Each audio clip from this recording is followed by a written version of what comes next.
आपको बताएं कि बानी पीटीआई से मुलाकात का ये मामला है। मुशावरत मुकम्मल कर ली गई है।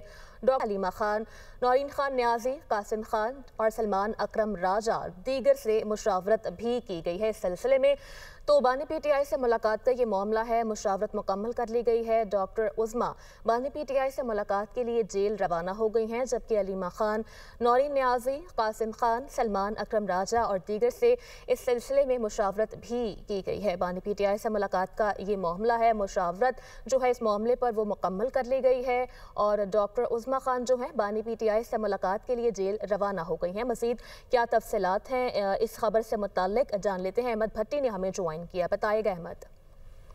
जी, आज बानी पीटीआई से फैमिली की मुलाकात के दिन आज बानी पीटीआई की तीनों बहनें डॉक्टर उज़मा, नौरीन खानम और हलीमा खान यहाँ आई, जबकि पुलिस ने एक बहन डॉक्टर उज़मा को जाने की इजाजत दी, लेकिन डॉक्टर उज़मा ने अकेले जाने से इनकार कर दिया, जिस पर यहाँ फैक्ट्री नाके पर एक पेट्रोल पंप है, उसमें बैठकर इन्होंने अपने तीनों बहनों सलमान अकरम राजा, शाहिद खटक, फतुल्ला बरकी, जुनैद अकबर और दीगर साथियों से मुशावरत की। मुशावरत का अमल मुकम्मल होने के बाद यही फैसला किया गया कि अगर डॉक्टर उज़मा को इजाजत मिली है तो वो अकेली जाकर मुलाकात कर लें, जिसके बाद उनको मुख्तलिफ पैगाम दिए गए और वो पैगाम लेकर यहाँ से पैदल रवाना हुई। उनके साथ उनके कजन कासिम न्याजी थे, जो ये जेल के गेट 5 तक उनके साथ थे और इस वक्त डॉक्टर उस्मान जेल के अंदर रवाना हो चुकी हैं, गेट 5 से अंदर रवाना हो चुकी हैं।